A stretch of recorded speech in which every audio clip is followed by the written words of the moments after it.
Hey guys, John Faulkner here with Survival Dispatch, and today I have a better looking... You gonna say better looking Chris? Is that where you going with that? Sure. I got guys better looking than Chris. So, guys, John Faulkner here, and today I got Charlie Hogwood, who is the editor-in-chief of Survival Dispatch Insider. So he's the one that puts everything together for us and works on all the articles with all the writers and everything, comes up with all the topics. So if you're not an Insider member, make sure you check it out today. Nikki will put links down below.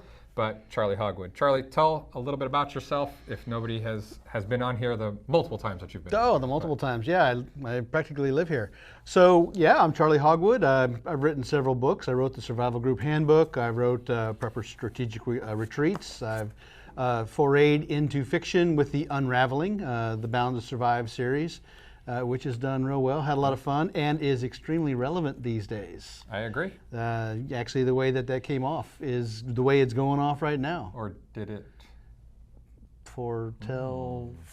I don't know why. Newscasters always do that. Yeah, why do they do that? Why are the papers are already straight in They're my already, hand, well, you know, it's a transition. It's to accentuate your point. It's the pregnant pause filler. We'll just do it to annoy the audio guys. And then as always, we got Nikki behind the camera. What's up, what's up? Allie will be there throwing up your guys' questions onto our teleprompter as we move through here. So guys, today is, it's a Monday. Yes, it's a Monday. I know we're off schedule, but Charlie was driving through town, so he stopped by the office to do some work and to shoot some other videos that you guys will be seeing here soon. So we decided we'd kind of, do an impromptu, a live video. And since it's kind of impromptu, we're going to open it up to all Survival Dispatch questions. So it doesn't matter what the topic is. If you guys got questions on anything, feel free to put them below. Allie will get them up on our prompter, and we will definitely answer them. So it is Open Question Monday. Yikes. There's the new title. Open Question Monday. Yeah, Nice. There you go. We can do that. So we got a bunch of questions here already, pages of questions from Instagram and Facebook and YouTube. But if you guys have any more, feel free to type them in the comments, and we will definitely get to them as we go here. So, okay, first one. Jolo wants to know, hands down, favorite get home bag size as far as liters and model. So, well, and that's a tough one. That is tough. I'm going to give you a spoiler alert. There is not one good answer for that. Yeah, it's really going to depend on how far you're going to have to travel as far as a get home bag size goes. I will say, it all depends on the mileage you're going to have to go or the amount of days that you think it's going to take to cover that mileage. Because a lot of people, I think they think that they can hike 10 to 15 miles a day, day after day after day, but you really can't. So you got to determine how far exactly can you hike with a backpack. It also might be one of those things where if you're just having to walk down a backcountry road, it's not as hard as if you're going to have to go through the middle of Atlanta or the outskirts of Atlanta, or get out of a major metropolis city in the Northeast, or if you have to go and travel through multiple cities. It's gonna depend on your skills, the supplies that you have to have. It's going to depend on the terrain you're in, the climate you're in, because a bag that you might be walking with in comfortable temperatures is going to be completely different if you're in soaring heat or freezing cold. It's really all about your skills and about what you need to have with you. So you might be able to get by with less. When we did the bug out class, I showed you I have a bug out bag that is a water bottle carrier. Had all of the items of survival in that, or we had people with full on gorilla rucks, or for example for these average size kind of bag here. So that's not a bad size. That's a good bag. Yeah, I'm going to say, and that's a Vertex Gamut Checkpoint 2.0. That's a BDU exclusive in black multicam. Just very nice. I'm going to say the normal get home bag size as far as liters go is probably going to be somewhere in the 20 to 35-ish liter range. And you can kind of vary from there. What I'll also say is try not to get a bag and then fill it. That's one thing that a lot of people do, and what you'll do is you'll fill up every nook and cranny. Oh yeah. With if you got room, you'll use it. If you got room, you'll use it. Exactly. So try to get a bag that you think, number one, determine if you're going to stage it somewhere. So if it's in the desk, your desk, if you're going to put it in a bottom desk drawer, your desk determines how big that pack can be. Right. If you have a small car, your trunk or under your seat might determine how big that pack could be. Like my wife has got just a simple Kelty bag, a smaller like day pack. Yeah.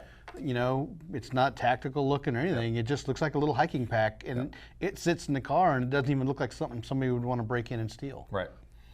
So kind of determine exactly what you can carry with you. I mean, models and brands that I like. Kelty is a fantastic company. Vertex, LBT. Nikki, you want to throw some more out there? Maxpedition makes some good ones. Yeah, 511. Tactical. They're all going to make fantastic bags. They're all going to carry. And some of those bags themselves, even empty, are going to weigh a lot. Yes. So that's something to think about. Yep. So if you're really worried about ounces, if you're going to carry a bag that's got so much ballistic nylon and miles of moly and Velcro and you're going to have and 4 or 5 pounds before you're going to have. in. Yeah, I mean, some bags can weigh a lot before you put the first thing in them. Yeah. So yeah, as far as a good home bag size, I say somewhere in that 20 to 30, maybe 35 liter range, and some of those brands that we recommended. The fit is more important. Agree. The fit, to avoid hot spots, to make sure that it's sitting properly. Do some research on what it takes to actually fit the bag, and then take it for a walk. I'm like a real walk. Walk for 4 miles. 4 or 5 miles. Yeah, just to try to get the hot spots and figure out, is it too low, is it too high? Are you rubbing up under the armpits? Do you have a sternum strap or not? Is it rubbing on your tailbone? I was talking about with Nikki earlier. He's talking about he's got a bag that's a little bit too long for him. Yeah, it's just about 3 inches too long. Yeah, if and it was sometimes a little bit shorter, a bag like totally that, work. And no matter how much you cinch it up. Yeah. So depending on what you're wearing in that bag and how it's wearing on your body, it can pull your pants down on the back too. Yeah, and hang up on your belt. And listen, if you guys have been around, you guys know I own most bags that are made. But it is difficult when you start talking about bags, because I'm 6'5". Charlie, you're about a foot less than that. And Nikki, how tall are you? Almost. 5'7". Nikki's 5'7". So a bag that I say fits me fantastic probably doesn't fit either of these guys very well, or vice versa. Nikki can get a bag and then it looks like a little kid's pack on me. Sure. And it just doesn't fit me the same, or my shoulders might be too broad, be too narrow on the neck. Be too narrow on the Cut neck. you in here. Yeah. So I really say, try to go to some stores and try bags out. That's the best I can give you. So, all right, on to the next question here. Ed wants to know, could you suggest some preps for a person that's on meds that needs to keep them refrigerated in case of an SHTF or long-term power outage? Can you also cover how to, for the same med situation, but in other scenarios, i.e. a bug out bag or something like that? So we're talking about prescription medications, let's say like an insulin that needs to be kept in a controlled temperature range. Some insulins don't have to anymore, but some of them still do, right. So sure. All right, so as far as some preps would go, and there's a bunch of them. So let's start with the consumer-based side. Okay. So you can go with things like, number one, start with, it doesn't have to be like a Yeti cooler, but a very well insulated cooler. Still going to be a little bit on the pricey side, but Nikki and I have used the Pelican coolers quite a bit. They look like a Yeti cooler, but they're like half the price, if not more than half. And I tell you, it'll keep ice in the back of a truck in Florida summer. It'll keep ice in there for days. Yeah, like Arctics, some of those others Arctic are very similar. is another one. So have one of those on hand with an ability to put ice in it. For as far as a couple day power outage, things like that, you'll be able to keep medication in it and cold. That's one. Dry ice. Ice. If you can get dry ice, because it'll last a long time as long as it doesn't sublimate. So you can hang on to that. It's good for shipping too. Number two, small refrigerator, DC powered. DC powered fridges. That you can run off of a solar panel. Is another good option. There's a lot of them out there nowadays. They're not uber expensive. They're running like a truck refrigerator, running in the 300s range. Yep. A little less than $400, depending on what you get. Yeah. But if it's for life-saving stuff, and you'd probably need a what solar panel to run that? 100, or maybe even a little bit smaller. Well, if you're running it off a vehicle, it's going to power off of your Correct. vehicle power, and as long as that's running, so if you could set up an extra battery or a couple of deep cycle batteries in the back and plug that in overnight to keep things going. Yep. Some of those, they don't really refrigerate the same way as like a regular household refrigerator does. They're a little bit more of, they only go like 40 degrees colder than ambient temperature. Yep. So you do a little bit of research on that. But inverters will run, engines. It all goes back to fuel. You're going to pay for it in fuel somehow. Yeah. So. Or you could run it on solar power panel. Yeah, you can run on solar power. You see, the conditioning of the power is important. So that would be that'd be a scenario too where that could help you in a bug out situation. If you were using your vehicle. Now, I'm also going to leave a link in here to our insider. We had a couple of really good issues on vehicle preparedness where they go over solar, refrigeration, all that. So hit up that link. Yeah, there's some fantastic articles in there also. As far as in a bug out bag. In a bug out now we're bag, starting to get into a difficult situation. You are getting into a difficult situation with something like that. It's kind of hard to carry something that remains cold. Like caveman days, they carried fire, just one little ember, everywhere they went. You can kind of do that if you can freeze water bottles if you're going from point A to point B. If you can freeze something and pack it into gel packs or something that will at least maintain that cold, the more mass you have. But of course, to maintain that temperature, you're looking at weight too. Yeah. You're going to be carrying less other stuff. Yeah. So there's that. So and I mean, there's some natural things you can do if you're staying in one spot, depending on the ambient humidity where you are. You could use a swamp cooler for say. So if you're in the American Southwest, where it's very dry out there, you can take a terracotta pot, put another pot inside of that, and then put soil all between the pots, and then you could run water through that, and then put a towel over the top of the pot and get the pot wet. And as the soil is wet, it starts to evaporate. As it evaporates, it cools down, so you can theoretically keep things down in the 50-degree range that way, depending on where you are. Now, that's not going to work down here in Florida. Right. There's just too much already, the humidity in the air, it won't go anywhere. The evaporation's not happening. It's just going to sit on you. You're just going to grow weeds. You're going to grow weeds. You're going to grow mold and mildew, and it's not going to do. It's going to get nasty. Yeah, and I mean, there's also things. A creek, if it's cold enough that you can keep water in. There's things like that. So I mean, there are a couple natural ways of keeping things cooler, but it's going to get much more difficult. Yeah, and you can dig a hole and put stuff down. The deeper you dig a hole, you can get into some 50-degree soil pretty much anywhere. So out in the desert, one of the ways to survive is to dig a hole and lay in that because the ground's going to be cooler. The sun's not going to penetrate that soil so much.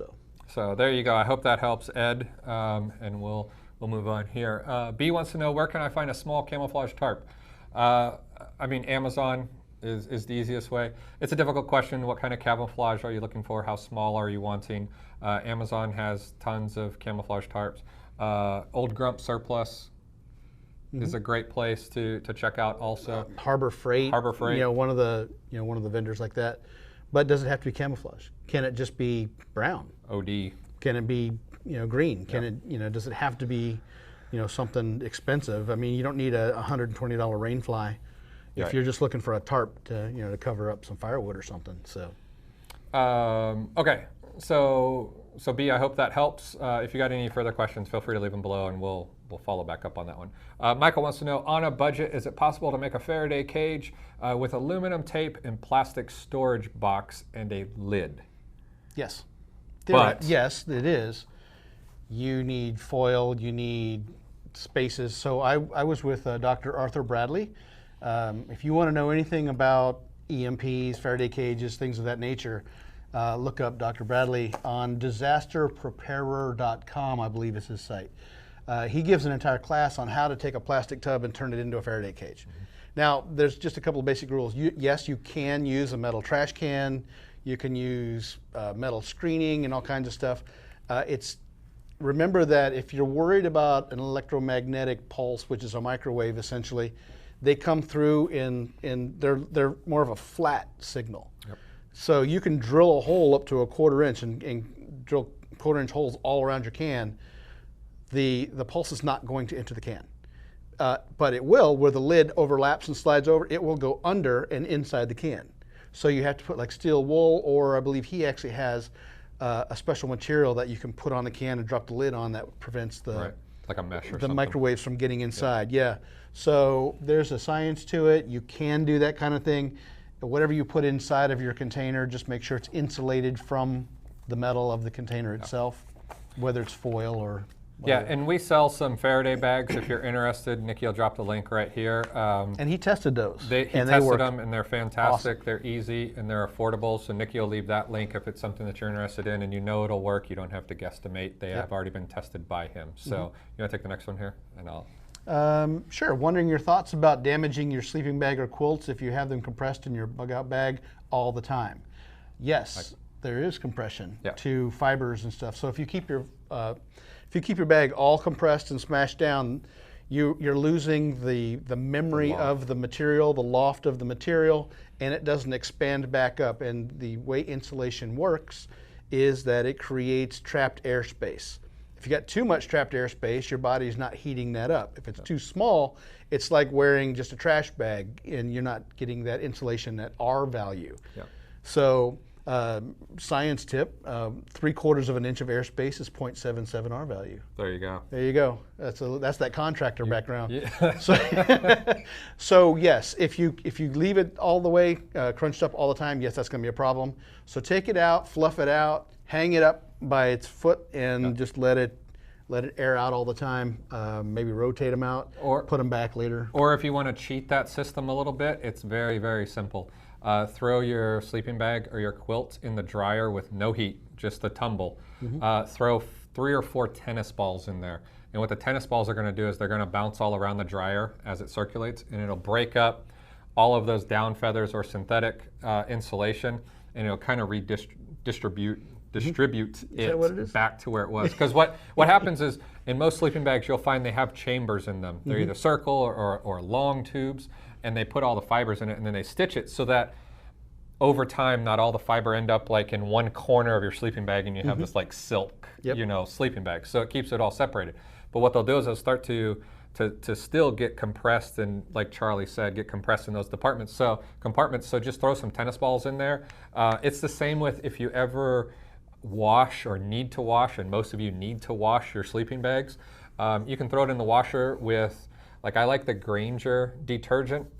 You can wash it and then kind of wring it out, and then throw it in the dryer and throw in a couple tennis balls, and it'll be like a brand new sleeping bag. But yeah, when I have mine compressed for a while, every couple of months or so, I'll just take it out and throw it in the dryer with a couple tennis balls for 15-20 minutes, and you can kind of just inspect it and then put it back in a compression sack and throw it back in your bag. Well, if you rotate the items out of your bag based on season. So if you're moving into the warmer season, take that big, heavy insulated bag out and hang it up. That's the time to let it fluff, and take that 6 or 9 months off, or whatever your season is. Put something else in there, like down here in South Florida, or we're in North Florida now, but in Florida you can get by with a whoopee, because I've slept in those by themselves down to about 40 degrees. So you can go with a summer bag and then rotate that out, put your other winter bag back in later on, and then you're all set. And I will say, when you rotate them, try to get like a resting bag, which looks like a big, huge, like netted bag, or like what you would take to the dry cleaners or something. And that's what you should store your sleeping bag in when it's really not in use. And most sleeping bags, what they come with, they're like the big bags that they kind of put them in. Try to leave them in those. So you like stuff sacking or rolling sleeping bags? What's your personal preference on that? Sleeping bags? Yep. Oh, in my pack, I actually just literally wad it in there. You stuff it in? Yeah, after everything else is in, I fill in every nook. Oh, so you're not putting it in its own bag. You're just shoving it down alongside as a spacer. Yeah. There you go. Okay. So, all right, B3 wants to know, are there any inexpensive food items that can be kept long-term in a vehicle, such as beans and rice in the southeast U.S.? Yes. So there's 5 enemies of food storage, right? So temperature and moisture are 2 of those. Insects contamination, and vermin would be the other 3.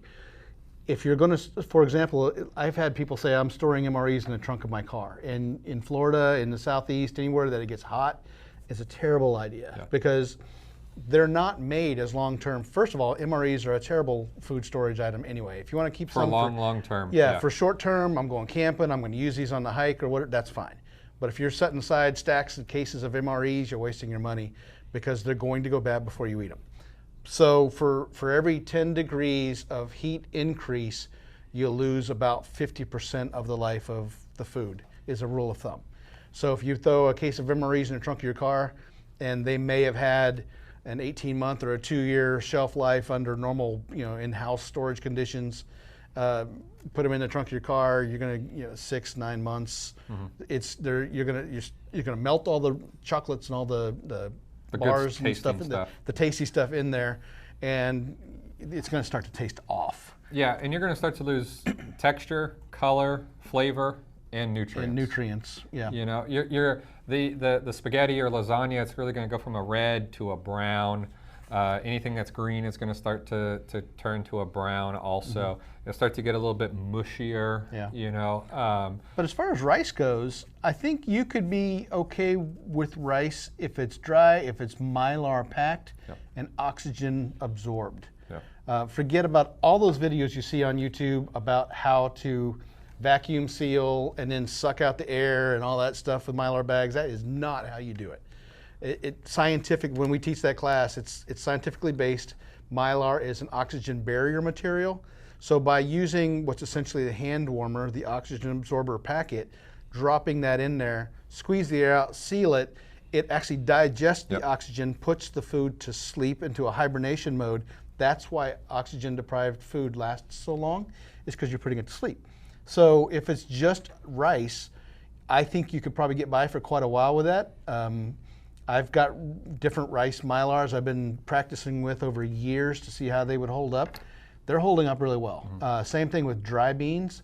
A dry bean will last a lot longer than a ground up bean powder, and it'll last longer than a canned bean, depending on the abuse that the can takes and so forth. But you might be able to get by with that, and rice and beans are my primary backup staple for my food storage program in Mylar bags and buckets, and then I will add proteins to that. And I'll say, as far as a car goes, lifeboat rations, emergency food rations, things like that are fantastic for a vehicle.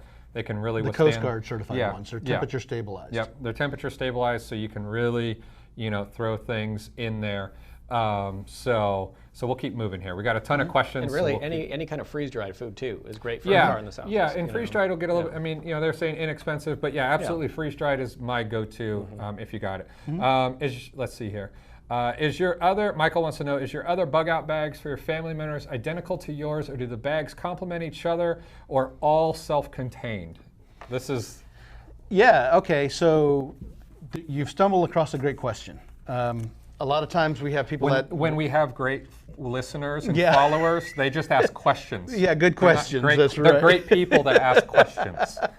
Gosh. Awesome. So yes, I've had people that have come up to me and said, hey, I've got my bug out bag and my family's going to walk with me. We're going to go on the highway. No, I never thought about what they need. So there's a couple ways to do this. I put together a class on this once, and it was I can make all my bags for everybody in my group identical, which is kind of like a patrol like we did in the military. Everybody had the same bag, same thing in every same pocket. Regardless of what bag I picked up, I could get it. Now with a family, I might figure out, okay, who can carry the heaviest bag? Who needs what specialty equipment? Maybe we should spread out some food and some critical items across all of the bags in the group. That way, if we lost one bag, we wouldn't lose all of our food or all of our medical. Oh, there goes all of our water filters. So there are certain things I think every bag should have. But it also goes back to who can carry the heaviest bag or the heaviest stuff. So that just depends on your group and figure out what you need. But I believe in uniformity in the pockets. I agree. I agree with Charlie. And I'll say, for me, it comes down to two things. Number one, the comfort of the person being able to carry it. So, us guys might be like, oh, we're going to throw in a 60-pound. Your wife ain't carrying a 60-pound pack. No. For the most part. I know there's some of you out there, ladies, you guys are awesome. But for the most part, you're not carrying a 60-pound pack. Or they will, but not very far at all. So it might as well not start. I like to keep what I would say the life necessity items redundant in the bags. Something like I love the Catadine Bee-Free water filters that also are a bag attached to it. So that can be a water carrying source. I can carry one. My wife could carry one. My son could even carry one. And that's what they're going to drink their water out of as we go. If something were to happen to a bag, we still have 2 or 3 other ways of the same way of filtering water.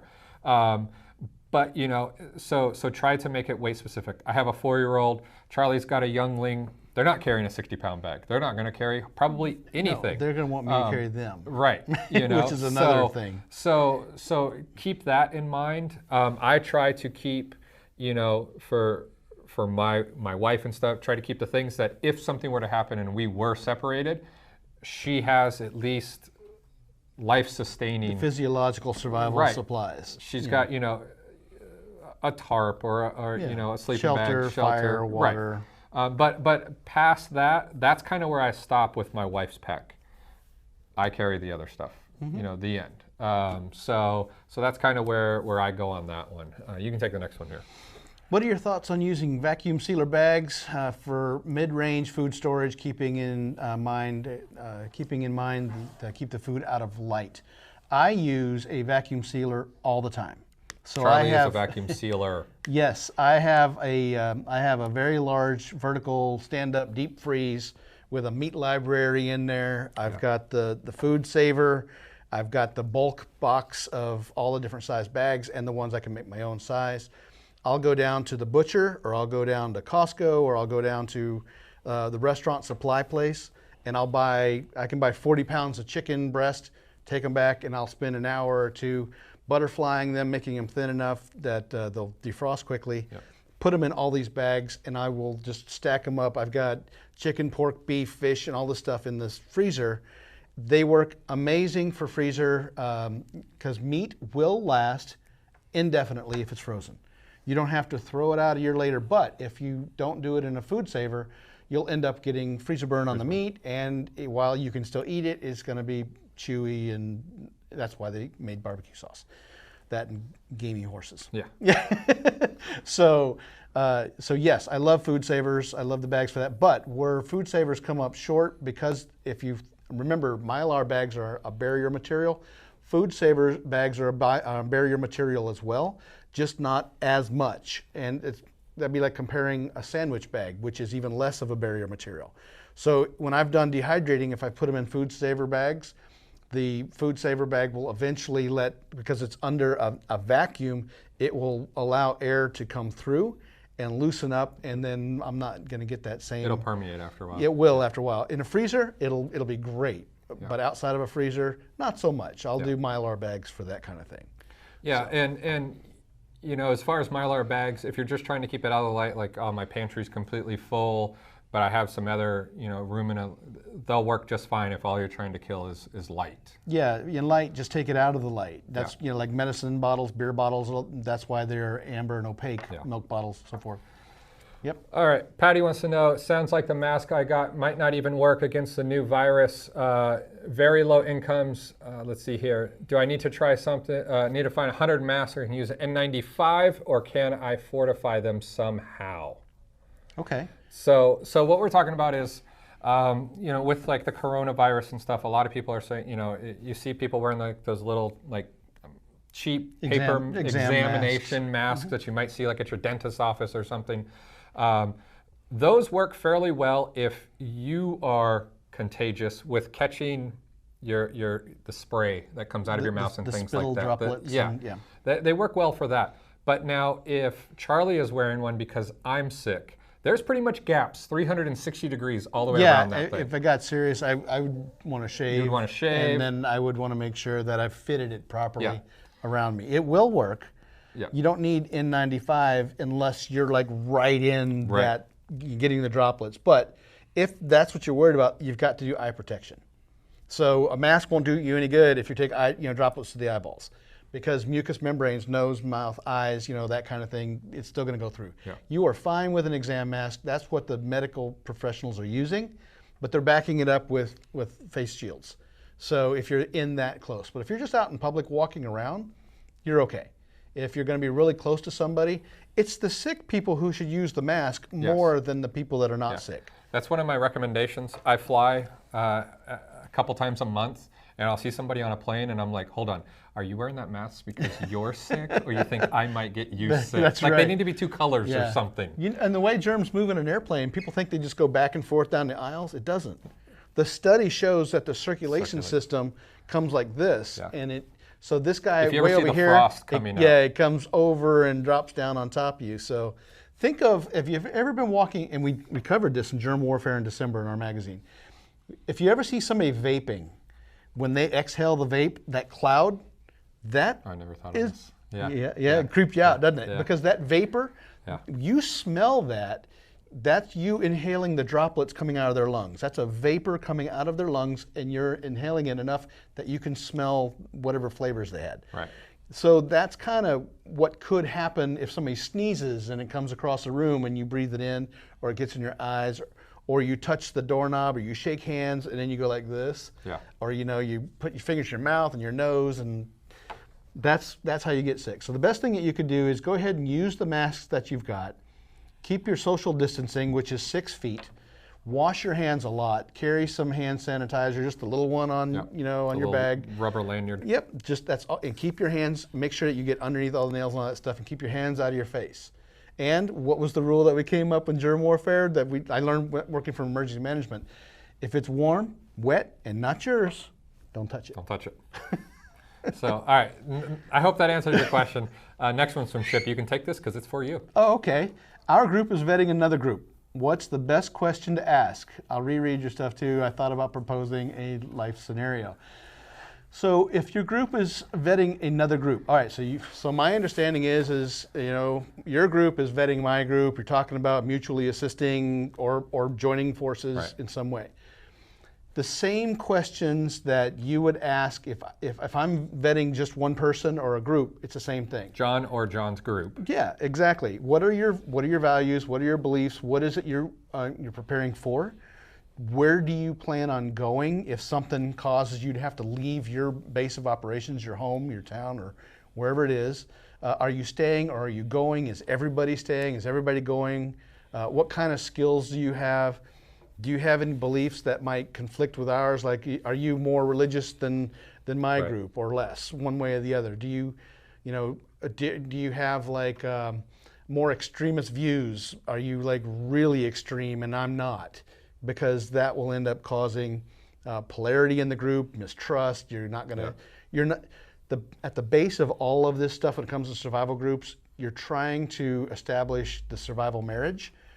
You want to look at these people as if you might be sleeping in the same building with them for the rest of your life, and they might be watching your kids. Do you trust them? Are they easy enough to get along with? Do they have the skills you need? Do they have people that want to override and take charge all the time? Do they have more supplies or less supplies than you? Is that a problem? Do they want you to invest money into their camp? Do they want to know what all of your individual personal supplies are so that they know what it is? I mean, that's kind of personal. We don't like to share that kind of information because that's your bank account. That's your life savings is what you've stored up. So just go through it and make sure that you're comfortable with them. If something in the back of your mind is just uncomfortable, step back a little bit until you sort that out. It could just be one member, it could be the whole thing just feels weird. That thing in the back of your mind is a survival instinct. Listen to your gut. To it. Yeah, and I think that's one of the biggest things is you should be able to ask almost any question that you think needs to be asked, and your gut will tell you. Yeah. If they don't want to talk about it because they're just not ready to open up to you, that's okay. One thing. Yep. You don't always have to ask questions that you don't want to be asked yourself. That's fair. Yeah. But it's about trust. Also check the chat. I just put the link in there to Charlie's survival group blueprint. There you go. Entire class that we did on basically all that, vetting people, the survival marriage, all that kind of stuff. That's a fantastic, it's over an hour. Oh, it's got what, 4 or 5 modules that are hour and a half each. Supplemental material and downloads. So make sure you check that out. All right, Victory wants to know, do you think martial law would ever happen? If so, what would be some good suggestions on what to do about it? Martial law has happened. Martial law has happened. Actually, during World War II, it's happened during some riots, some industrial riots up north. Here's the thing about martial law. Right now, I would say what's going on in China, we could call martial law. Correct. It takes a lot of manpower to keep control. It happened, I will argue, during in Boston, during the Boston bomber. Was it Watertown? Was that the town? And where they were going door to door and saying, we're coming in your house, we're going to start see what you got. Yeah, that's where they found him in the boat, in the neighborhood, in a guy's house. But they were literally, they were able to track him to a certain place, and yes, they were going door to door. You had no... You couldn't go to work, you couldn't drive, you had to stay in the house, and when they opened the door, you had to let them in or they were coming in anyway. And I think if I remember correctly, the owner of the boat thought that he heard somebody, but literally was being told, you know, his wife and others, like, you cannot leave the house, and he was thinking that he had heard a noise outside. So yes, you are correct. So in maybe if I understand the sense that you're asking the question, nationwide, will we have that? I don't think we can pull that off here. You know, maybe in China, maybe on, I hate to use the unarmed populace, because it is what it is, but I think you can have that in areas. I think you can have containment, which is what some areas will experience in a pandemic or an epidemic. But I would say plan accordingly to bug in. The biggest problem that they're having now with their containment and their martial law now in China is so Wuhan had about 8 hours of notice before they shut the city down and locked in 11 million people. 8 hours. So somebody told you right now, we're shutting down the city. Right. What would be, because there's a contagion here, what was the first thing you're thinking? Get out of here. You're thinking about loading up the the car and hauling out to the wherever you're going to go. That's what about 5 million people did in those 8 hours in traffic and before they started putting dirt across the roads to block people in. So containment and martial law creates problems where people want to get away. And you used an intriguing word there. I think martial law will come across a lot as containment due to a reason. It could be a nuclear plant that's leaking or something, a chemical plant that's having an issue. A train could have just derailed that was carrying chemicals. It could be a shooting that they want everybody, you know, contained. They call it sheltering in. Sheltering in. The government won't use the word containment here. I work with emergency management. They will not use the word quarantine. Because the liberty-minded American people don't. They're like, no, you can't quarantine not doing that. Me. And it forces people to run. But if you say, listen, we need your cooperation. Here's what's going on. Please stay inside. Most people will say, okay, well, it's in my best interest to not be out on the roads right now. 2 days ago, I was just up in the snow, and the sheriff was like, stay off the roads. Even if you're from up north, you know, we don't have the plows they do up north, and you think you know how to drive. We don't have the... Everybody around you, they don't know how to drive. They're going to run into you. Stay off the road. And people are, out all over the roads. So people don't listen. So Americans are a lot different than other countries when it comes to being contained. So I hope that answers your question there. All right, Michael wants to know if I could throw something every time I got this question. Michael wants to know, and it's nothing on you, Michael. It's just I have strong feelings about this one. Do playing cards or other games really have a place in a bug-out bag where space and weight are important factors? I love the way that you worded this question.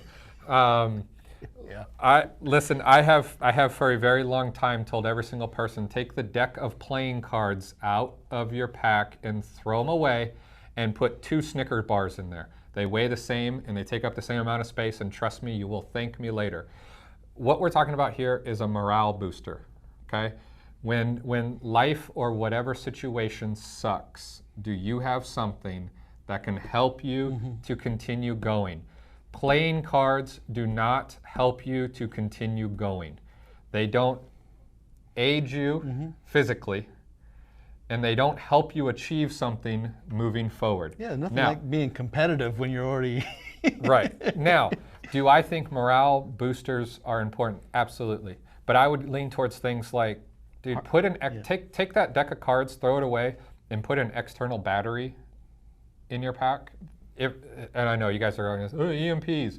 Let it go. It's not going to affect. And be able to have music or something on your phone that you can listen to and try to unplug for a minute. And I know, yes, it'll kick you, it'll stop your surroundings and you won't be able to have as much, awareness. I get that. But it's something that can take your mind off of it. And that's what we're really, really wanting.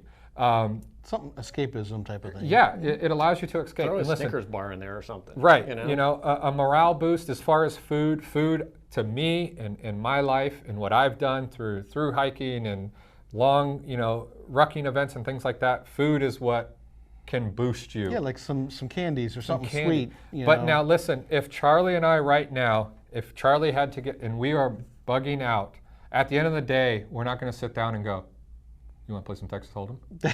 No, I want to play spades. Like, you're going to either be so tired, you're going to want to sleep, or you're going to be doing something that requires all of your time and effort. Yeah, I think that he answered his own question. If weight is important, weight and space, right? That there are other things you can do. Way other things that can really, Now listen, if you have little ones, I get it. My 4-year-old might need something else, and you should have things to help take their mind if that was the situation. But in I'm going to say in adults' bags, games and stuff, there's way better things that you can do as a morale booster. A fire is a fantastic morale booster. So take that deck of cards or whatever, take that weight and that space and put it towards making sure that you have a dedicated fire. Or sleeping on the ground is fun, but having a pillow, like a camping pillow, is amazing. That's the same size and weight as a deck of cards. Trust me, you'll thank me to be able to have a small inflatable pillow instead of putting your head on the ground, even if you're in a tent. Yeah. So I mean, there's so many different things that I think, this is personal, me, you guys can hate me later. But it's just one of those things for morale boost is going to come from inside yourself. Morale boost is going to come from by small somebody victories. Else. Yes. A small victory. And there's no victory in playing cards. Yeah, there's nothing. It's a time waster. It's fun. I love cards too. I do too. I think a small victory creates bigger victories. Yeah. So like I made fire, I feel better. I'm energized by that, or I've caught a fish, or I've built a shelter, and all the little things like in Castaway, or one of those kind of things where I'm making accomplishments. I'm adapting to my situation. You can make games out of all kinds of stuff. If you find yourself sitting around, you can make cards, you can make game pieces, you can do all kinds of things. So yeah. But in a survival situation, the game of, if you need an accomplishment, instead of beating somebody in spades, getting a fire started, like when you're in Tennessee and we have wet wood everywhere. That was wet. That's a victory, and you'll appreciate that, I think, a whole lot more. Take the next one there. If you could only have 5 things, what would it be? So are we talking about 5 things? Yeah. Is that a bug out thing, or is that a life choice?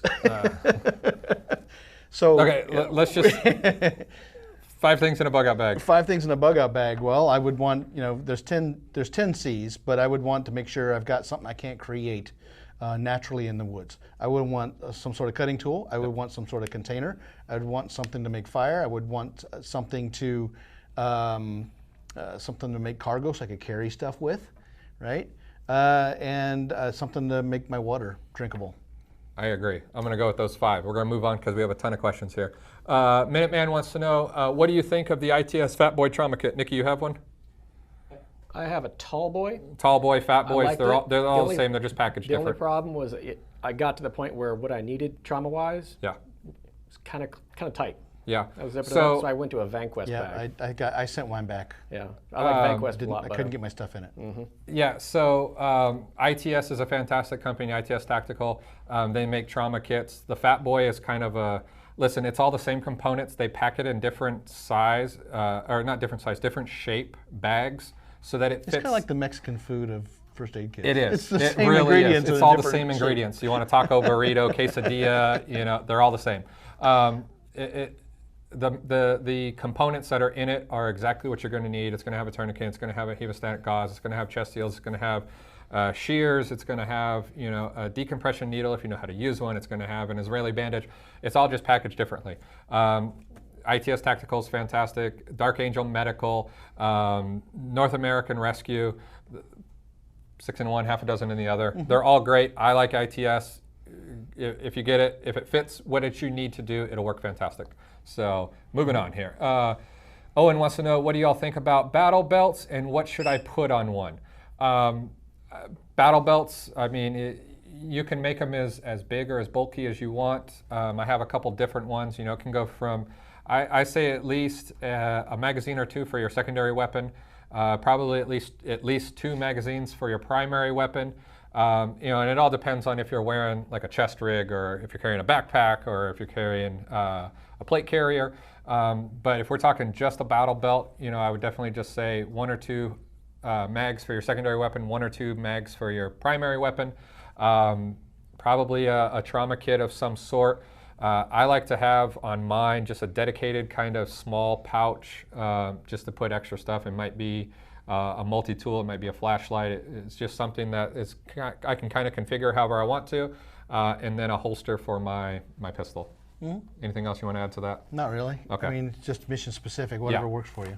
So, okay, Michael wants to know thoughts on a mini fishing pole, slingshot, or other food gathering tools in a man-powered system, i.e. an inch bag or a bug-out bag. I think that you can, in a bag, you can, even though as much as the Pocket Fisherman is awesome from Runco, I think that you can make your own. If by just putting together a little kit of fishing supplies, wrapping some fishing line around it, I can cut a stick just about anywhere. Or I can just do, you know, just do a drop line and throw out a cork and a hook and fish that way. There's, you know, sometimes people like the yo-yo reels and all this stuff. There's a Cuban fishing reel. It's just a string. It's just, you know, fishing line wrapped around a hoop. And you just throw it out and then you roll it back up on the hoop. I mean, you can make all of that stuff so you can save some room. It wouldn't be quite so heavy. I've actually got a couple of those Pathfinder slingshot fishing, what they call it was a fishing arrow, bow fishing. It was like a slingshot bow fishing rig where you can shoot it, the arrow goes out and it's attached to the tether and you can reel it back in. The problem is most, you know, lake fish, it's gonna be kind of hard to get the those. Water's murky enough that you're not gonna see it. So I don't think so. I like bank line, I like corks and hooks and maybe some shot sinkers, maybe some fishing line would be good. Yo-yo reels, I mean, they give you the ability to set things and then go off and do other tasks. So if you're, you know, a single man unit kind of thing, you can set up a couple yo-yo reels like on a bank. If they hit, you know, they'll wind up. Nikki and I have gone yo-yo reel fishing with Alan Kay and been successful.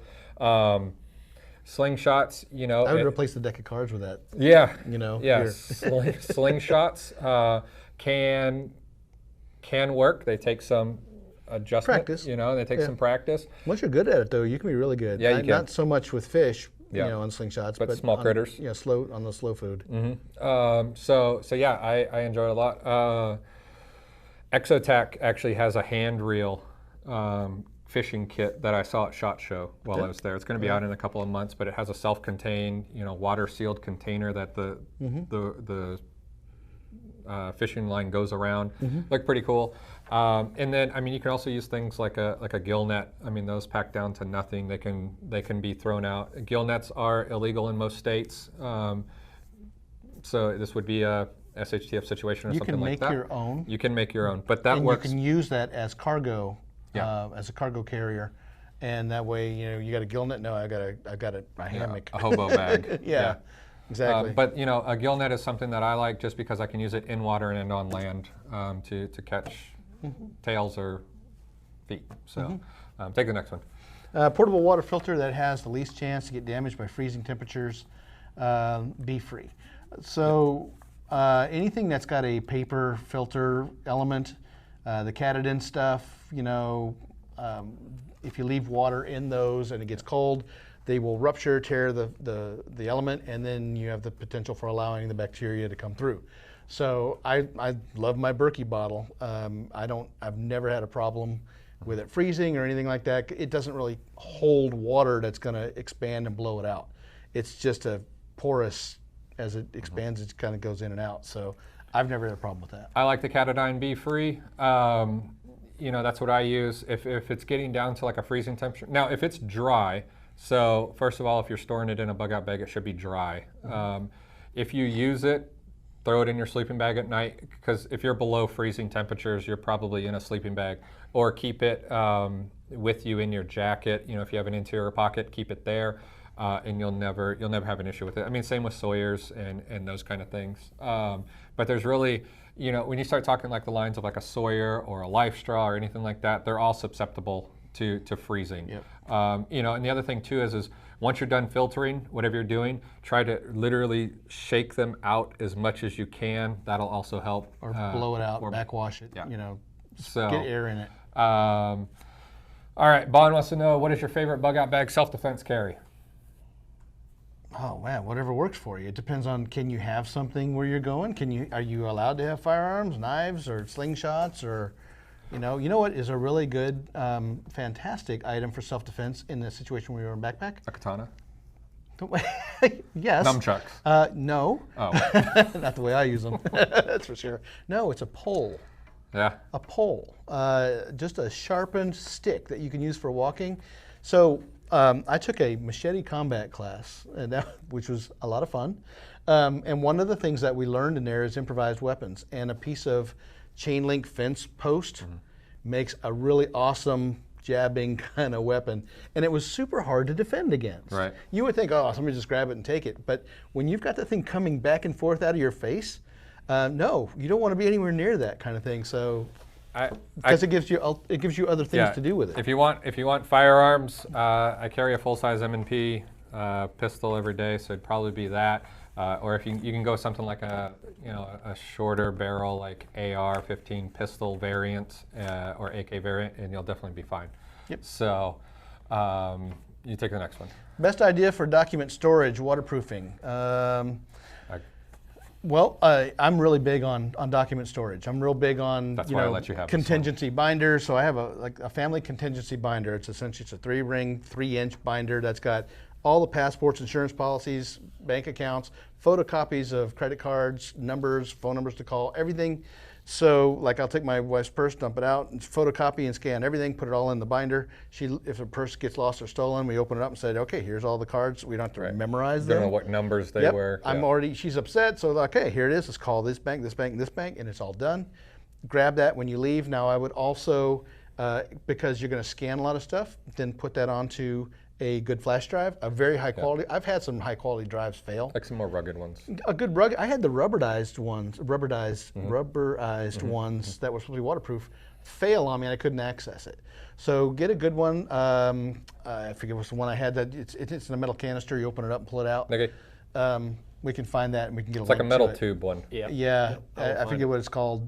But anyway. You'll put it in there. So yeah, just download everything to that drive, put a piece of 550 cord around that. You can wear it as a necklace, keep that in your binder. And now also on Amazon, you'll find document fire and water safety bags. Yeah. They're like diplomatic pouches. Put your binder inside of that. And if there's a fire or flood in the house, it will keep your binder all dry. You can grab it by the handle, run out the door if there's a fire, or if you get evacuated, take that, because getting all those documents replaced is a nightmare, and you'll already have them and the ID to get back into your community when they finally let you back in. Those bags are what politicians use to get the bags out really quick and into the shredders. Into the shredder, that's right. Yeah. No, I like A-lock sacks. Yeah. They work extremely well, pretty much waterproof. They last, like I've never ripped an A-lock sack. I haven't either. They're not like a it's not a traditional It's not a sandwich Ziploc bag. Yeah, they're extremely tough, durable.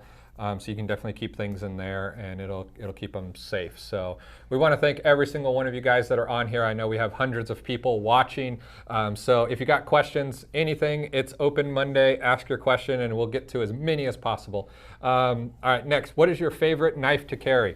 Lately, I have been carrying the Benchmade bug out knife, just because it's super lightweight, and that's what. But I carry that, or I carry a Emerson. I have a couple. Wave. Yeah. I have a couple of Emersons that I like. I've but right now, I have my Benchmade. I have a Benchmade. Yeah, this is the Benchmade AFO. Assisted opening. Very nice, strong stuff. He put his name on it, so you can't steal it. I did. I put my name right on there. I had it laser engraved right on there. So you can have the next one because it's all you. In the process of expanding our mag, how do you feel about mutual assistance groups? Any advice on talking to new people? Yeah, absolutely. Rather than so there's two ways to build a group. One, I can get a bunch of people together and say, hey, we're going to build a survival group. How do you want to do it? And it'll never work out. Or you can say, hey, in my mind, I would like to get some people together that can help me with this, this, and this. Here's what I'd like to achieve. And then I could just start approaching people that I trust, people that are, they can be family, they can be friends. I wouldn't say I need to find a doctor, so I start interviewing doctors for a job interview. That doesn't work out. Find people who have personalities that you can work with, they might have some skills, and if willing to learn more skills and cross-train other people, then you can have a well-rounded group, and that's the best way to do it. So in the end, it's all about getting people that you get along with. If you don't get along with somebody now, you're not going to get along with them later on when the power's out and everybody's hot or cold. So that's the short answer for that. I agree. Michael wants to know thoughts on an inch bag system that piggybacks a bug out bag. What types of additional things would you add to a bug out bag to make it an inch bag? So we'll start with inch, acronym for never coming home. I'm never coming home. I'm never coming home. So really, a bug out bag should be designed, call it whatever kind of bag you want, to get you from one place to another. It should be a predetermined, this is how many days, this is how many miles, this is how long it should take me, and a bag that supports you in getting to that system. So, and I think that gets lost a whole lot. You look at people and they have like a 35-pound bag and you're like, what is this? And they're like, that's my get home bag. How far do you live from work? 3 miles. Yeah. Why do you have 50 pounds? Why do you have all that? Doesn't need it. Or there's other people that are like, hey, look at my 5-pound bag. How far are you? Oh, I got a house. It's 150 miles away from. I got to get to Colorado, but I got to wait for the winter to clear. Right. So an inch bag would be, what would you think of some items? So an inch bag, it's now an undetermined. I'm not coming back. Well, it's not so much different. I'm not coming home. It's a little bit more of. I still need a more sustainable way to make fire. And that's what I was going to say. Yeah. Yeah, I need a sustainable way to get water. I need to plan my journey to go from water to water to water, because I cannot carry all of that water with me. So I don't want to grab a couple bottles of water and hit the road and then be no water sources. So I got to think carefully about how I'm going to get there. Food is going to be important, but interesting, when we were out in the woods, you said you live on candy. I do. As opposed to taking out a lot of freeze-dried food or a lot of other cans and stuff. We had Spam that was 6 years out of date, and it was still Spam. It was fine. But yeah, so it's on your personally what you need to keep yourself going. And it's one of those things, when you start talking about an inch bag, it's all about adding things that add extremely long-term sustainability. So it might be something, excuse me guys, it might be something to where, hey, a Bic lighter is a fantastic way to start a fire. But if we're talking, I might not ever see another Bic lighter again. That's where things like a ferro rod might come in, because now you're going to get thousands upon thousands of strikes on not the little bitty one. We're talking about an industrial, good 3/8 half-inch, by 6-inch rod. And it's the same with a lot of things. A bug out bag might have one. We'll get personal here. One pair of underwear in it. An inch bag might need to put a couple more in there. You might. So that's really the only difference, is that sustainability time frame. I would say expands exponentially. Depending, because you have no clue. The stuff needs to get you to the next place that you can get more of that stuff. So your mindset has to change. You've got to learn to scavenge along the way. You've got to learn to find your food along the way, pick up what's useful, throw away stuff that's not. It's almost like a game where you're like a video game where you're moving through and I can use this. Let me throw that in my pack. And this I don't need anymore. Let me barter it off or get rid of it because it's too heavy. So you adapt as you go. So yeah, I mean, things that you might want to add to it are things that really keep, fire, food, shelter, and water going longer, period, end of story. And not just one knife. I think in this case, you'd want a good dependable knife, but you want a couple of backup cutting things, like single edge razor blade, or like, those little EDC, saws, or, maybe something like that that's gonna get you to your next tools are going to probably become way more important also, because you're going to have to sustain a whole lot longer. So I would definitely say, like Charlie said, tools, and then the things to extend the 4 main areas of survival. So that's what you're really going to have to look for, and then it's all going to depend on where you live geographically and season and things like that. So take the next one here. What is your favorite UVA, UVB protective sunglasses? Eyewear Costa Del Mar. Mine are over there right now. I wear, for the most part, I wear Oakley's or Rokas. That's what I've worn for a long time, and those are the only brands. They're amazing. You know, a good pair of sunglasses is a good thing. Yeah. So a good glass lens, good reflective. Sunglasses Polarizing helps because you can see through water better. So if you go down and get the dollar sunglasses and you're trying to see things in water, the glare will override. But with a polarizing glass, you turn your head a little bit and it'll actually take the glare off the water. It takes the glare off of door windows, house, building windows. You can see through things. It just erases the glare. Yeah, so. and sunglasses should be a part of any type of bag system. You can definitely feel the fatigue of not having sunglasses on a super bright day, in snow also. Oh, when it's windy, when it's windy, or bright in the snow, dusty, or rain, you know, dust, so sunglasses are definitely, in those brands you really can't go wrong with. Nick, you want to add any brands in there? I've got Roka, but my sunglasses are the amber tinted ones because in lower light conditions they transition better than the regular blacks. Yeah. Okay. What is the best style of bug out clothing? Lightweight, heavy duty, gray man, camo, etc. So we're just going to talk clothing here. We talked about clothing quite a bit in our class in Tennessee. Yeah. I think a lot of it's going to depend on the person, the budget, the environment that they live in, you know, and you're going to get different things. Now, well, why don't we start with what's not great? Yeah, cotton. Jeans. Jeans are not good for that. You know, you're going to number one, maybe we should just do a video on this. Your bug out clothing system should be a layered approach. You know, just depending on what season it is. We're talking winter right now, you know, so you need to have a base layer, you need to have a mid layer, insulated layer if it's getting that much more, and then a weather protecting layer, an outer layer. So those are kind of the four areas of clothing that you should be able to cover. I mean, as far as bug out bag goes, you know, I think a lot of people focus too much on camo stuff. Yeah, I think camo can work against you in that kind of situation, because it says, because for example, if you're in Ukraine and you're wearing camouflage and there's soldiers out, they think you're a combatant. Why are you dressed like that? And that's not going to work out well for you. Yeah.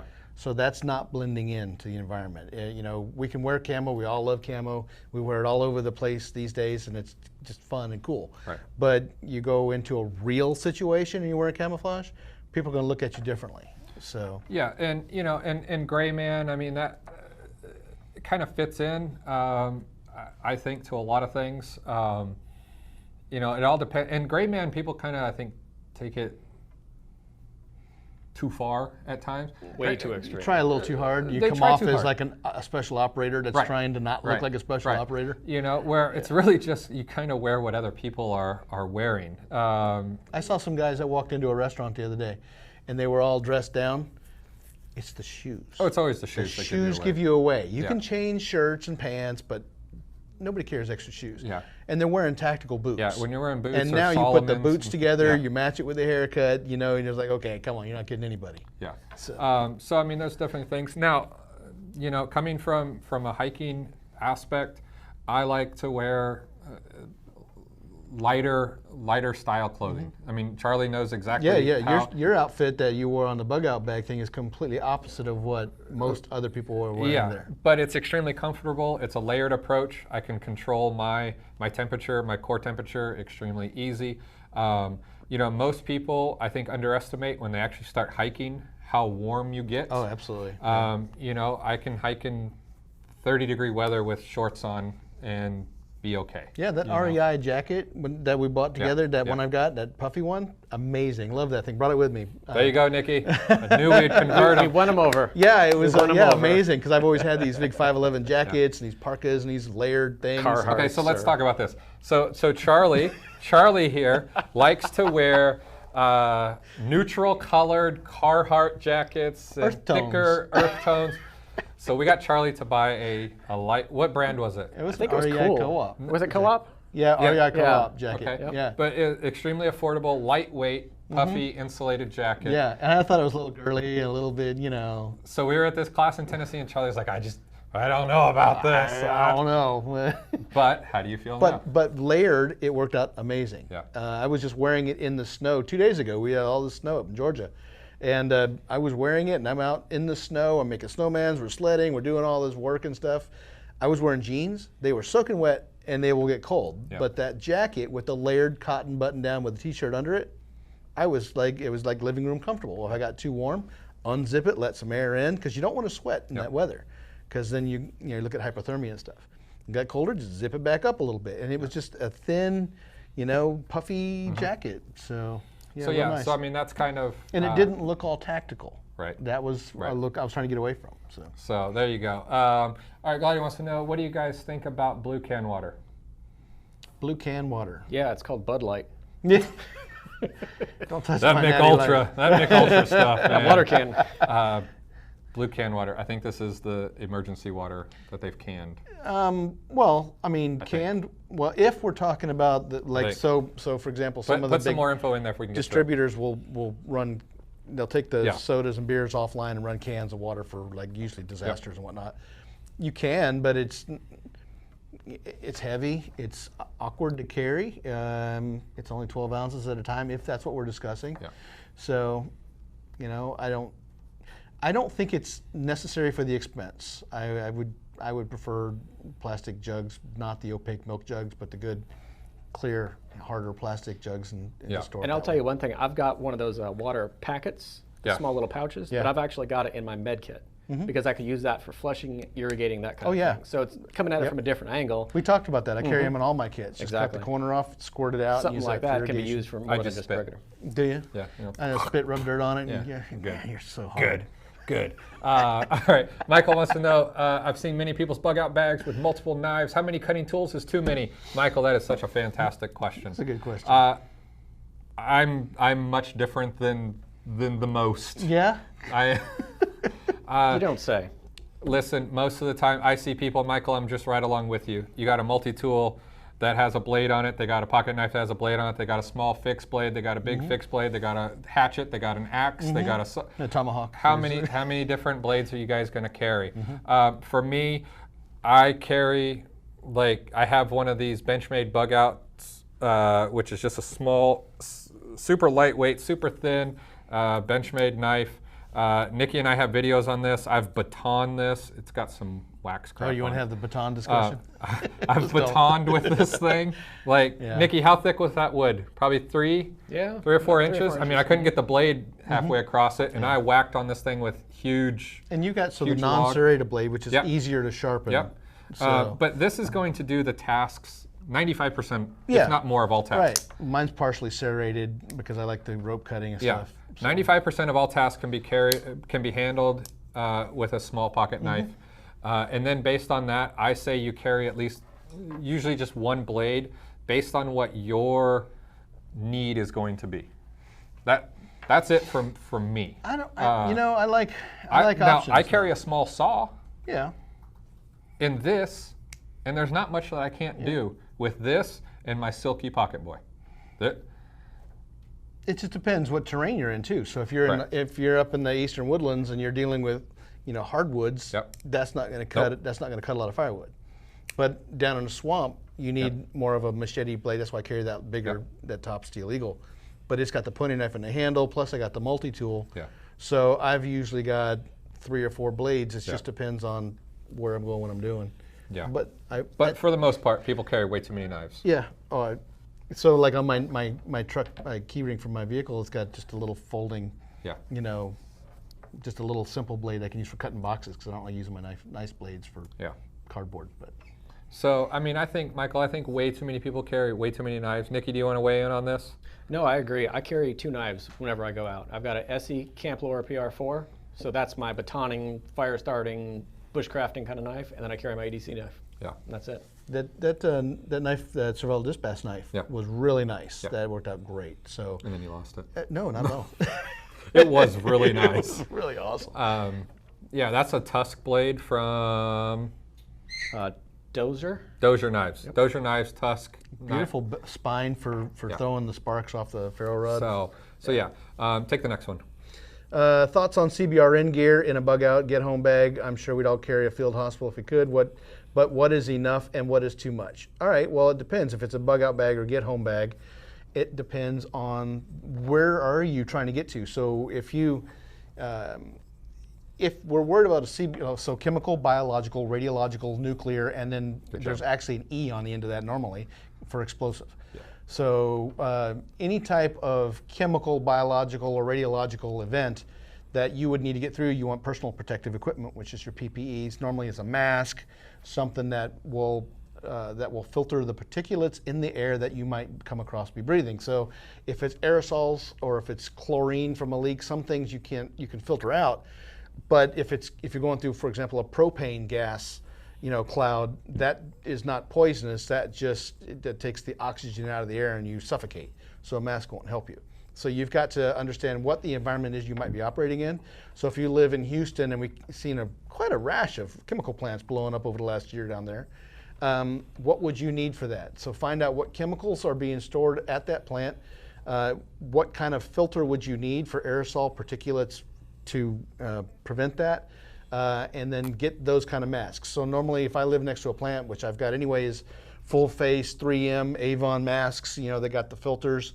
That is going to give me the eye protection because that stuff can get in your eyes, you can't see. Yeah. Smoke particulates are going to get in your lungs and fill up your alveoli and you can't breathe. So it just depends on what area you're in and what you're trying to prevent. If a field hospital would be really nice to have, but you want to keep just again in mind what kind of problems are in your area. Do a hazard analysis. Do an area study. Understand what is around you as far as the chemical plants, is there mines, is there water issues, all that kind of stuff. I mean, we were kids, we were chasing, the mosquito fogging truck on bicycles. That's why I can't do math very well right now. We used to turn irrigation ditches, that they put all the pesticides in. And we used to treat them as, let's call them waterways.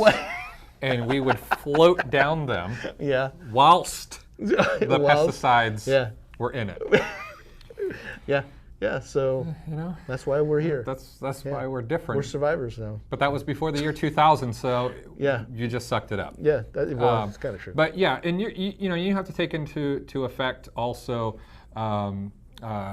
airstreams. And things like that. Got to understand about getting upwind, uphill. Think about the kinds of chemicals. Are you next to a hazmat route on a highway? Mm-hmm. Do you live nearby railroad tracks where if there was a derailment there would be a problem, or if there was a fire at a petroleum plant, would that come through your area? You'd want to be able to filter that kind of stuff out, not just for you but everybody in the family. Right. Just long enough for you to be able to get out before. Early in the evacuation. Before the white trucks rolled in. Mm-hmm. And I will say, Charlie's wife just walked in, so you see him waving. We're about to have the cutest person ever. No. And as Charlie said, as I was going to say, get out, train with people. Charlie and I did a class in Tennessee at the beginning of this year. We sit down at a fire. Gentleman sits down next to us, worked at one of these facilities, I will say, and the amount of information that we gained from him that night around the fire was amazing. It was, because this is a like-minded person that has a different avenue of information in a professional manner. So this is not Facebook, hearsay. This is what we deal with. These are the hazmat issues that happen that most people never hear about. The unguarded trains, of chemical convoys and stuff like that. So it was amazing, but get out there. We're going to try to breeze through here. We got about 15 or so more minutes, so we'll try to knock out as many questions as possible. So we're going to try and go speed round. Speed round. All right. Corey wants to know, can you guys do a cooking series on unusual animal protein, i.e. squirrels, gators, horse? Gators are... we have to have a license down here. Squirrel, we will work on this. There's also an insider on food procurement, hunting, fishing, trapping. Corey, if you want to read those articles, there's a lot of this information. I'll link it right now for you, Corey. Yeah, there's a lot of this information in there that you can really test. And you guys can test. Woohoo! What can we do? It's speed round. See what happens with speed round. You guys can go test drive the Insider for free for 14 days and get a lot of questions answered there. So, all right, moving on. B3 wants to know, what are the best strategies for leaving a cache? Oh, I got a couple of strategies I like for that. So a cache, for people that aren't familiar with that, is, okay, I'm going somewhere, but I expect to not have my things. So I want to resupply along the way to maybe my retreat or whatever it is. So I can take a 5-gallon bucket, or I can take a 6-inch piece of PVC and put caps on either end. A Pelican. And I can put food and water. I can put, a firearm, whatever survival gear I want to shove in there, and I can use that and go dig it up later on. So some people are worried about them getting dug up out of their yards by somebody. So you can go and sprinkle 10 tabs around the yard that will throw off a metal detector.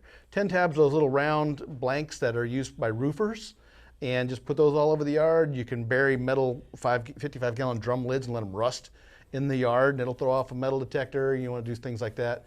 So I've got a piece of 6-inch PVC that I've glued a cap on one end. It's about 5 feet long, and then I put what's called a Fernco coupling. You can get these all down at Home Depot, Lowe's, and the big stores. And it's a rubber, like, cone shape fitting with hose clamps, stainless hose clamps on it.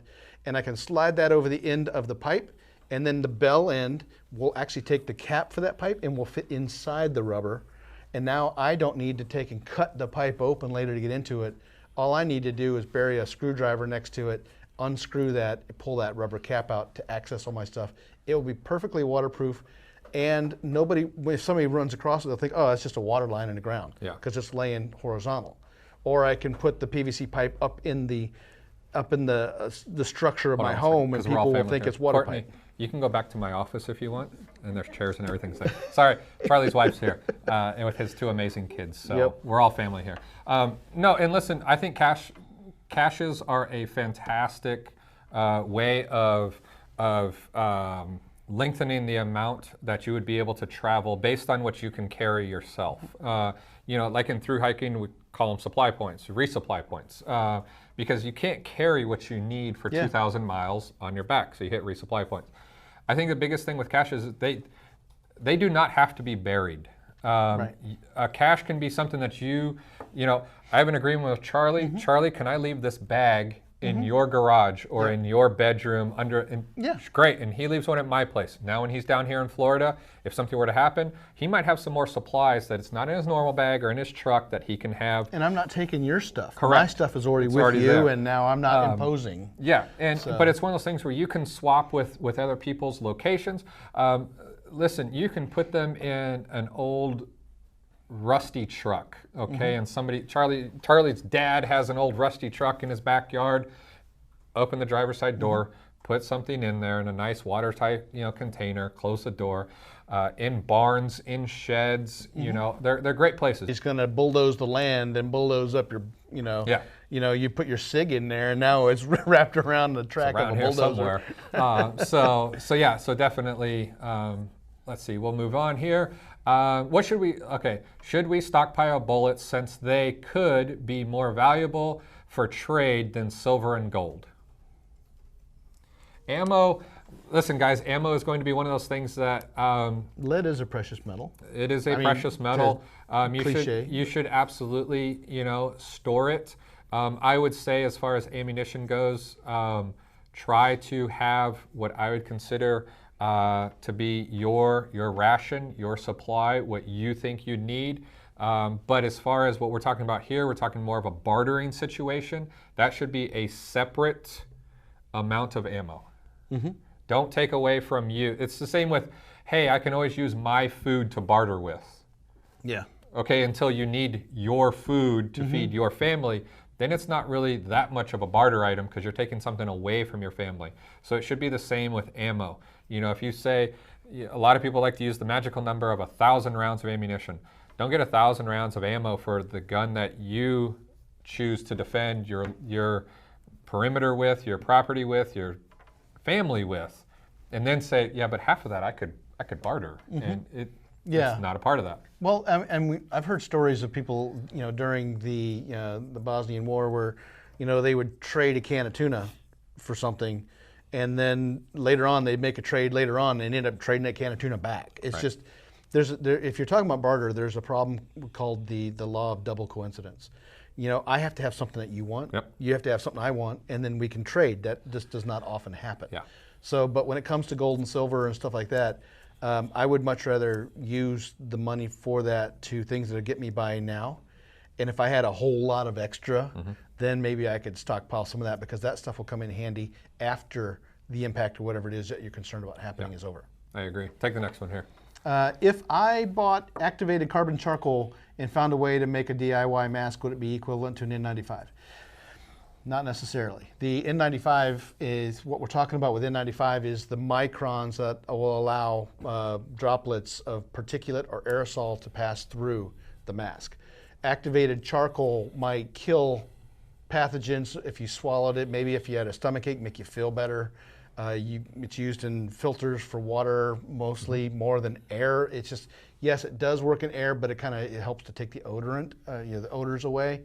That's what the charcoal part does. Yeah, it's a little bit more of an absorbent. Yeah. When it comes to masks, I know right now there's a run on masks. As soon as I heard this was happening over there, I went on and started looking at things, bought some masks, and the next day they were all gone. And I'm like, maybe I'm overreacting. And the next day I looked up and was like, wow, one of the things I had in my shopping cart already sold out. So you don't have to have an N95 mask. You just have to have something that's going to protect you from breathing aerosols and particulates and stuff. So I wouldn't worry so much about the charcoal. I would worry about the layers of the material to get the smallest diameter mesh, because a virus runs down to around 1 micron. So that's why the N95 takes out 99.99. So. Yeah, so I mean, that's it. All right, Dwayne wants to know, have you ever used a micro conversion kit for a Glock? If so, what did you think? I'm pretty sure what he's talking about is there's quite a few, we'll call them chassis. You actually plug a Glock into, kind of converts it into a rifle-esque. It gives you the ability to have a brace or a stock, a forend that you can kind of grab. So it kind of turns it into, think of something like a Scorpion Micro or even like an MP5. So it's going to kind of look like that. But it's a Glock 19 or Glock 17 that locks in. I have used them. Most of the time they work well. You know, there's quite a few companies out there that are making them. A lot of companies are starting to make them for like the SIG 320, because the firearm part of it is actually just the trigger group, so you can actually put it into a full chassis. But yeah, they work really well. I've never really had any that had horrible luck. We sell a bunch of them at Big Daddy Unlimited, and they work well, so that'd be that. Then Dale wants to know, kind of in firearms category here, have you ever tried the short Aguila 12 gauge shells, and how are they? I think that's what he... Yeah, the short 12 gauge, so it's pretty much like, instead of taking like a 2-inch or 2.5-inch shell, they're about 1 inch, 1.5 inch long. But what it allows you to do is to put more shells in the tube. They work really well. They don't cycle a ton of semi-auto shotguns. So if you have like a pump gun, it usually feeds pretty well. Some pump guns are finicky just with regards to the ejection of the shell, because it's a lot shorter. But for the most part, they cycle really well. They shoot really well. They make them in birdshot, buck, and slugs. And you know, we sell a lot of them. But it allows you to usually get about 1 3/4, I'd say, almost, usually not twice as many, but about 1 3/4 the amount of shells, which, you know, as a shotgun, that's the limiting factor. Hey, you got, you know, maybe 4 + 1 or 6 + 1 or maybe 8 + 1, but you know, it's 9 shots. That's it. Where this allows you to have quite a few more, and I've never had any issues. They work really well. So take the next one here. What do you use to receive early warnings for emergency situations? So we just did a video on that, and this month in Survival Dispatch Insider is tech and survival. So smartphone survival, and we cover a number of these things. So Swift 911 Public is an app that you can put on your phone that will give you government alerts. You don't get them very often, but when you do, they're very relevant because they are geotagged to where you happen to be standing. So whether you're home or not, you'll get the alert.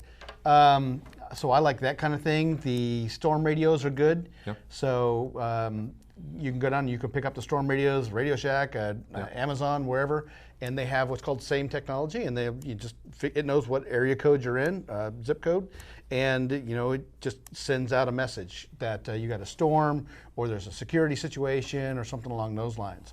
So these days, your smartphones are all going to receive a lot of those EAS alerts, emergency alerts. You can also use AM radios. You can use the little, I picked up from CountyCom, those little GP5 SSB single sideband handheld shortwave radios with the little wire antenna. And those will pick up shortwave signals from around the world in many cases. So just learn how to use it and when those signals will be active. So those are all really handy. But right now with the technology, everybody's letting you know every time something's Nikki, going what's on. the app you have on your phone? Pulse Point. Pulse Point. That's the one that we were just talking about. It's nice because it can geolocate you, and then you can also filter what types of alerts. So everything from a fender bender all the way to like an emergency services message. And it'll tell you exactly where it is. You can also bring it up on a map and see where everything is. So I'll get those and, ding, on 39th Avenue, I'll take a different way home because there's an accident there. Yeah, and I'll also throw in there, scanners are a fantastic way to... The Home Patrol 2. Home Patrol 2 is what I have. Nikki has... Same, Home Patrol 2. Yep. We use those. That's in the door of my truck every single day. The amount that Nikki and I travel, we don't always have an inside source wherever we might be. So, it's nice to be able to get that information firsthand instead of like over a ham radio where Charlie heard that another guy said that a riot happened. Yeah, that he secondhand, you're not sure. And it's where a scanner, fluid situation. Digital scanners like the Home Patrol, you're able to listen to dispatch saying where the cars are actually getting sent to or where police officers are having trouble or where the fire actually is. And you get it a lot quicker also. So I like having a scanner on me. Anything else you want to add here, Nikki? No, I mean, having a scanner is really the next level of information gathering for intelligence. It's one thing to just have, ham radio where you can talk to people. What really drove me to getting a scanner was, there was something going on across the street. Every agency that was within the Tri-County area was there. I turned up my ham radio because that's the only form of communication I had.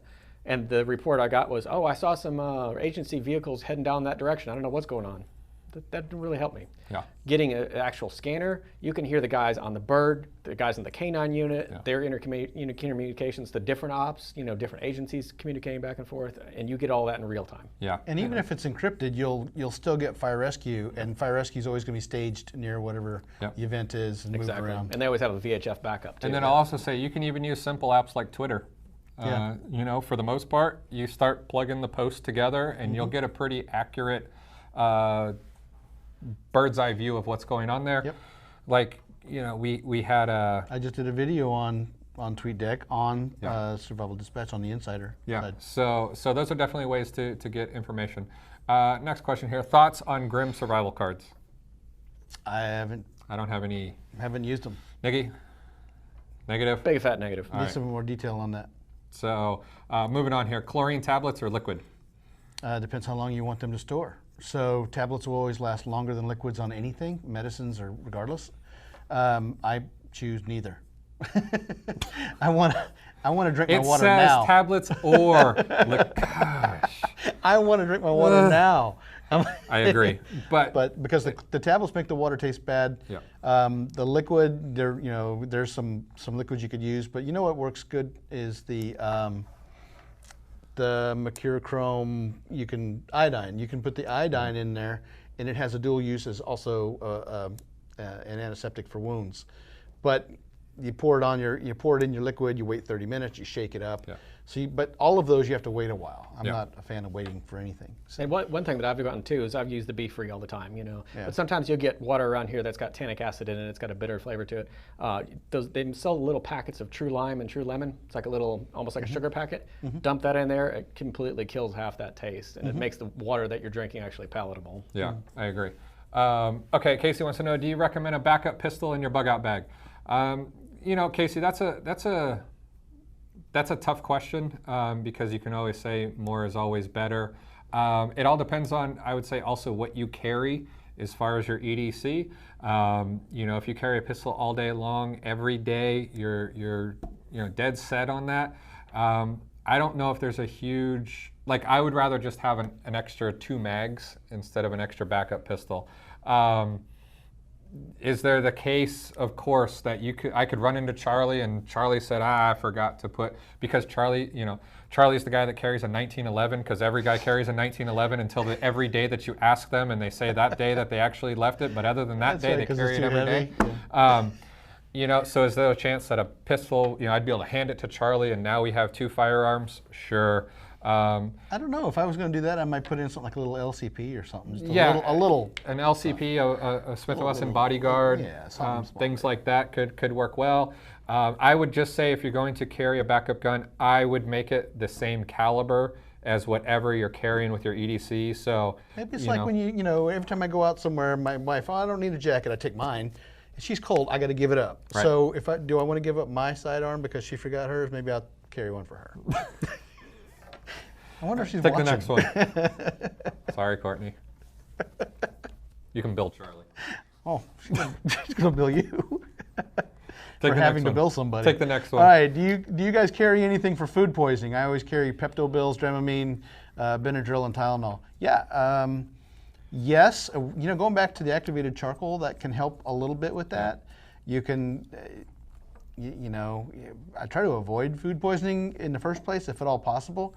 So you can take some. Lotrim, not. I know what you're talking about. Yeah, I forget which one it was now. But yeah, you could take a couple things that are going to help prevent that. So, TJ, to answer your question, Lomatil. Lomatil. That's what I was thinking. If you're looking, like, if we all have a point of origin of when our prepping started, I'd probably say mine was 16, 17 years ago. I used to have to travel to China, Japan, and Thailand for a company that I worked for quite a bit. I got an extremely bad case of food poisoning while I was over there. And listen, we are not talking, I was in a hut somewhere. I was in a nice hotel, but literally when you cannot leave your hotel bedroom, it is extremely difficult to then find somebody to actually help you to get aid. And I was by myself. So ever since then, in my EDC bag, Nikki, we've done videos on it. Nikki's seen it. I carry things pretty much to stop both ends. So I carry Benadryl. Of course, I carry things like Tylenol, but I carry an anti-diarrheal medicine just in case, because dehydration can stop you in your tracks. Yeah, literally. Yeah, dehydration's a killer. And just so drink more better water. I try to keep some Pepto-Bismol, some Benadryl. I keep Benadryl because I do have some allergic reactions to some things that I eat, so I always keep some Benadryl in my bag. But anti-diarrheal I keep in there also just in case, because when that starts, it's hard to continue anything, and that was really where a lot of my prep started, was traveling around the world and being in crappy situations, literally, and like, how can I make sure this doesn't happen to me again? Yeah, I've been in Mexico, and Montezuma's Revenge is a thing. It's a real thing. And it's things that'll take you out. I keep a Catadine B-free in my EDC bag all the time, just because there's times where you might just go somewhere or you're out somewhere and the water just tastes horrible, and it's nice to put it in a filter and drink it from there. So, but yes, I keep those in my EDC pack along with like bug out bags and stuff. That is definitely a must. So go for it. Would it be preferable to have a folding or fixed blade knife, or both? For everyday ops, I like a folding knife. Yep. If I'm in the woods, I prefer a fixed blade because I want to pull it out of the sheath. I want to use it. I want to put it back. I'm not fumbling with opening it, even though I have openers on mine. But so it also depends on what you're trying to do. If you're going to go out actually into the wilderness, a good bushcrafting blade with a full tang blade all the way through the handle, definitely the way to go. Yeah, I agree. And they're not going to have those coatings, like a lot of our knives will have, these folders will have coatings on them, which make it hard to strike a ferro rod. And they have those rounded spines on them, so they're not sharp enough. That's what I like about that SCPR4, is it has actually a hard 90-degree edge on the back of it, so you can strike a ferro. So, all right, next question here. My question is, during an SHTF situation, is 3 EDC pistol mags an appropriate amount? Why not carry more just in case? Yeah, this is always a difficult question. I mean, an SHTF situation depends on how severe we're talking about here.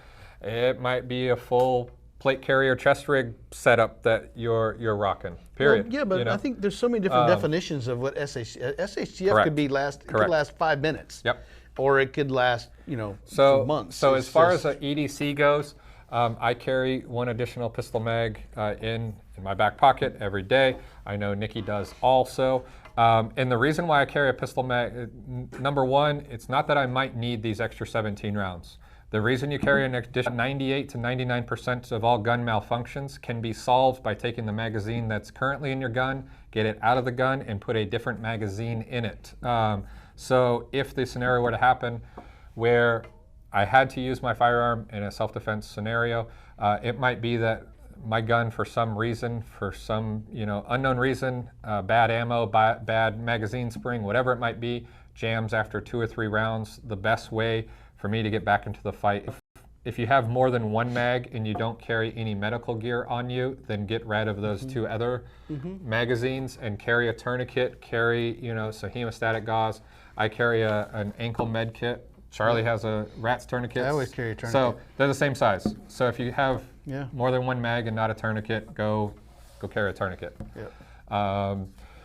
Uncle D wants to know, I live in a high population density area. I want to move to a farm. What warm weather, low density state would be good to relocate to? Oh, I wrote a whole book on that. Tell them the book. Pitch it.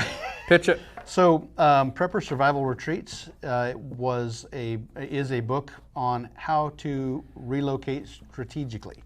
It's not like Skousen's, massive encyclopedia on gun and tax laws in every state. What it does is it changes the perspective of the conversation.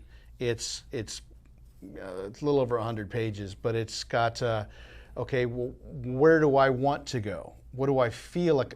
Am I looking for mountains? Am I looking for desert? Am I looking for cold? Am I looking for hot? Am I looking for wet? Am I looking for dry? And then do I want to be near family? Do I not want to be near family? Do I want to be, in these different places that make me comfortable? Do I need to be in a certain place because of my work, potential work? What do I need for where I'm going? So once I figure out where it is I want to be, then I look within that region and say, okay, what would I like? What town is better? Then go have coffee, go have dinner, go through the town, get comfortable with it, drive through all the streets, figure out what it is that you like or don't like about the place. Stop a cop and have a conversation with him. He'll tell you what, where the bad neighborhoods are. So just get comfortable with it. So forget about all that other stuff and say, what would make you happy? Or where do I have to be? If I have to be near family, well, then let's find the happiest place near family that I have to be. And that's really what that boils down to. But that book also goes into how to look at the leaves on the tree to get an idea of what the soil pH is. So, if you're going to grow stuff, do I need to be down low near water? Do I want to be high up in the mountain? Am I worried about flooding? All of those questions are answered in that book. So Nikki's going to put an Amazon link to it. Go buy it. Just go buy it. Everybody, it should be a part of your survival library. It's a great book. It really is. End of story. You will learn something even if you're not moving. I mean, just my wife and I have a new property and we're building a new house, and I've taken suggestions and things out of that book, just for that reason. I wrote it when we were actually relocating, and so there's a lot of real world understanding of home inspections, how to buy a property, how to find that property, all that kind of stuff. So, all right, we're going to speed through here. We're going to do 5 minutes and we're out of here. So, how do you introduce family and friends to prepping? We did an entire video. Yes, Nikki? Stand by for incoming link. Okay, Nikki is putting a link to a video that I think Charlie was with me on that one. Yep. It is like an hour and a half of nothing but introducing friends and family to prepping. So next one, Doug, what brand of batteries work best with solar recharging? Brands you have used and recommend. I don't know. Inner loop batteries. Yeah, I don't know if you mean small. Okay, if you're talking small batteries, I like. Well, solar, he might be talking about deep cycle, larger AGM batteries or something like that. Okay, give 2. So, all right, so you can go with a deep cycle, 20 seconds. lead acid batteries, or you can go with AGM, which is a glass mat battery. AGM batteries are going to be a little bit more hardy, probably, and you can link them all together and you can create a little battery bank. But the most important thing about that is not so much the battery you use, it's the input going into the battery, making sure it's properly measured and conditioned for that. If it's not enough, the batteries will drain down, won't be ready. If it's too much, you'll burn out the batteries, and that shelf life, which should be 5 years, might only be now 2.5 years or 18 months. So it's the calculations are more important than the batteries. All right, so he took the big batteries. As far as if you're talking like a battery brick or charger, something like that, I like Anchor stuff. Goal Zero, Nikki, you want to throw any more out there? Anchor. All right, there we go. And if you're talking single cell batteries, Nitecore makes really good rechargeable, like 18650s. Phoenix makes some really good AA batteries that I like using that have a micro USB that you can charge off the top of them. And Olight has CR123s that have the same micro USB on the top of them. That's what I like using. You don't even need a charger for them. All right, and this is going to be our last question. Charlie's going to read it. I have a 30-pound bug out bag, and I looked through it and couldn't find anything to take out. Can you tell me what the bare minimum that I should have for a couple of days? Well, it goes back to you need to have water, you need to have a cutting tool, you need to have fire, you have to have shelter, and whatever are your climate issues. So is it cold? You definitely want something to stay warm. Maybe something to some basic hygiene stuff. A toothbrush would be really good to have. So as long as you can look at the bottom of Maslow's hierarchy of need, that triangle, it's physiological is first. Can I stay warm? Can I stay properly fed and hydrated? And that kind of stuff, then I'm going to be in better shape. I wouldn't worry about other comfortable stuff after that. The stuff that you cannot easily make in the field is the stuff that you want to take with you to the field. So I can't make a knife very easily. I can't make a poncho very easily. So that kind of stuff you want to have with you. I call it the John Faulkner rule of 7. Take your bag, go outside with it 7 different times for at least 7 nights. Take a small journal with you, a notepad, notebook, piece of paper, your phone, whatever. Itemize everything that you used and how it worked for you, and then itemize everything you didn't use. And I promise you, after 7 times, you will have a list of stuff that you have yet to use, even though you've been outside multiple nights, multiple conditions. And the reason why I say 7 is usually if you spend about 7 to 10 nights, you're going to get a cold night, a hot night, a rainy night, and those conditions throughout the day also, and you'll really start to determine, do I really need a fork, a spoon, and a knife, or do I just need a fork and I'm going to use my pocket knife, and you get rid of the other 2, and you really start to narrow things down. My pack right now weighs 17 pounds. Yeah, I believe that's what you said. Yeah, 17 pounds, but that is through years and years and years of through hiking and stuff and whittling it down and realizing what you can get away with and what you can't. You know? And listen, there are times where I'm like, oh, I wish I had a chair. I wish I had that. I well, wish 2 weeks without a chair, you wish you had a chair, but you'll find something to sit on. So, but what do I sit around on the fire? A piece of foam mat. That's right. You sit around a mat, or you sit around a log. Instead of a chair, get a sit pad like I've got. So you'll start to learn what things work. I use just a closed cell piece of foam mat that I then later tuck under my sleeping pad to give me a little bit more R value because heat doesn't or cold doesn't suck through as much. So but I say just go out, use things for 7 different trips, and make a list, and you will really determine how to cut some weight out of your pack. So and sometimes just let it go, man. Let it go. You're not using it, let it go. Let it go. So we'll end right there. You'll find it later. So, all right, thank you guys so much. You guys are awesome. You guys are the reason why we can go 1 hour and 45 minutes and still have questions left. We appreciate each and every single one of you. And if you have not, be sure to check out the Survival Dispatch Insider. Guys like Charlie work extremely hard. We have 17 different authors that write on it on a monthly basis. It's a digital format. It makes a fantastic survival library. So we appreciate each and every one of you. We hope you have a fantastic week, and we will see you next time.